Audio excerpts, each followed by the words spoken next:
The Stasi Museum in Berlin, a monument to the ultimate surveillance society. It's housed in the old Stasi headquarters. The Stasi were the state police of Communist East Germany, whose job was to spy on the population. On display are every type of spy gadget imaginable from a pre-internet era. 1 in 6 East Germans were either full-time spies or informers for the Stasi. When the Berlin Wall fell in 1989 and East Germany collapsed, East Germans looked forward to living in freedom.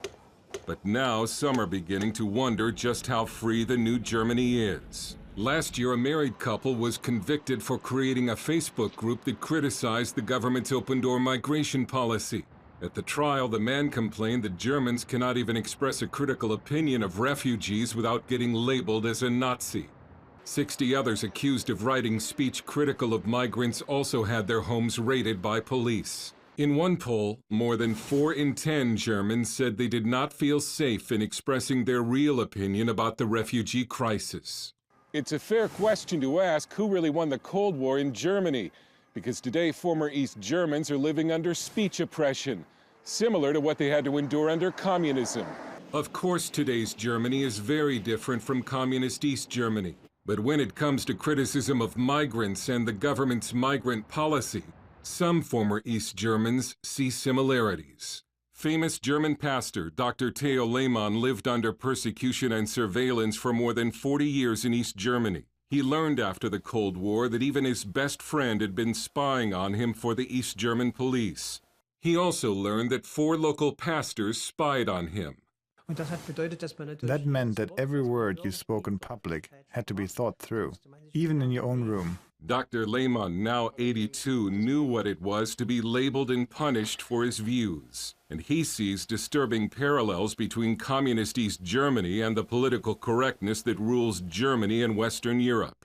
It's extremely annoying that nowadays again you have to measure every word, because later someone could come and criticize it.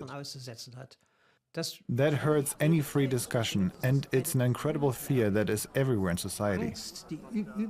Nobody dares to speak up anymore, because you're always in danger when you say something that is against the mainstream. You could be called a racist or a fascist without any discussion.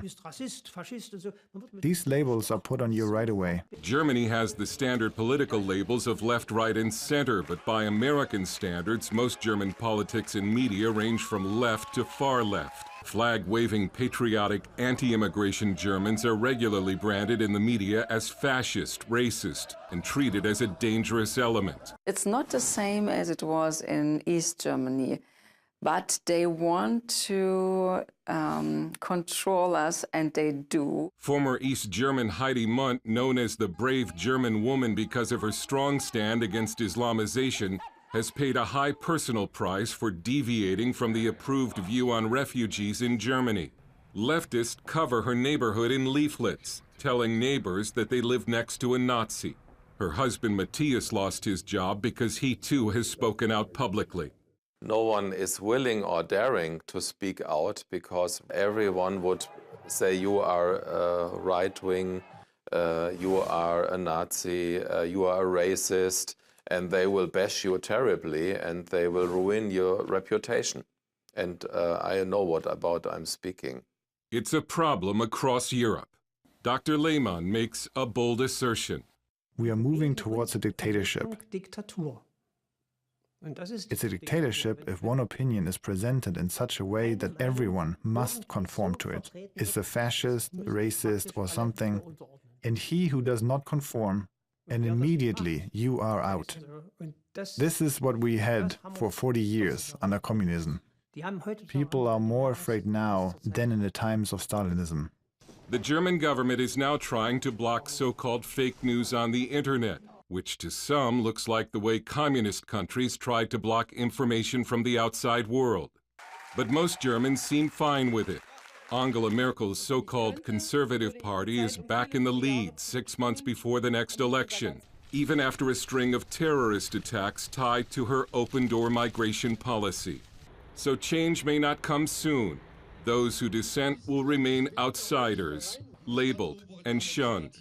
Some might say it looks a little like East Germany. Dale Hurd, CBN News, Berlin.